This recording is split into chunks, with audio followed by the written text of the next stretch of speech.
અમૃત પુષ્પ કેન્દ્ર રાજકોટ, ઉમેશ કામરિયા. હવે આ ભાઈ એક્યુપ્રેશર માટે આવ્યા છે, એને શું તકલીફ હતી, એને શું ફાયદો થયો એના શબ્દમાં સાંભળીએ. તમારું નામ?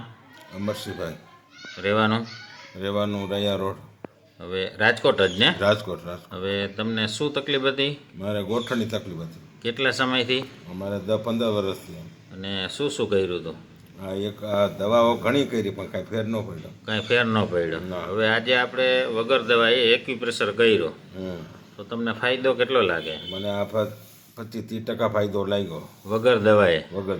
તમે હાલવા ગયા હતા તો ટૂંકમાં સાઈડમાં જે દુખાવો હતો એ બંધ થઈ ગયો. ન થયો. ખાલી આગળના ભાગમાં થયો. પણ પેલા જેટલો કે ઓછો? ને પેલા જેટલો નહીં, ઓછો થયો ને? ફાયદો લાગે છે ને? થોડો ફાયદો લાગે. આવું રિઝલ્ટ ક્યાંય મળ્યું હતું વગર દવાએ? ના.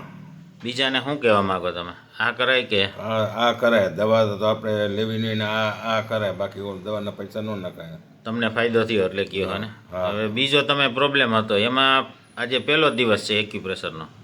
બીજો શું પ્રોબ્લેમ હતો? બીજો કાનનો હતો. તો એમાં ફરક લાગ્યો? એમાં થોડોક ફરક લાગ્યો. એમાં તમને સંભળાતું જ નહીં ને કાંઈ? નહીં, આ થોડુંક ઓછું સંભળાતું, પણ આ થોડુંક વધારે સંભળાય. ફાયદો થયો લાગે સાંભળવામાં આજે પહેલા જ દિવસમાં.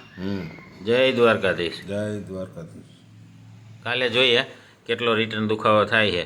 બરાબર છે? બરાબર.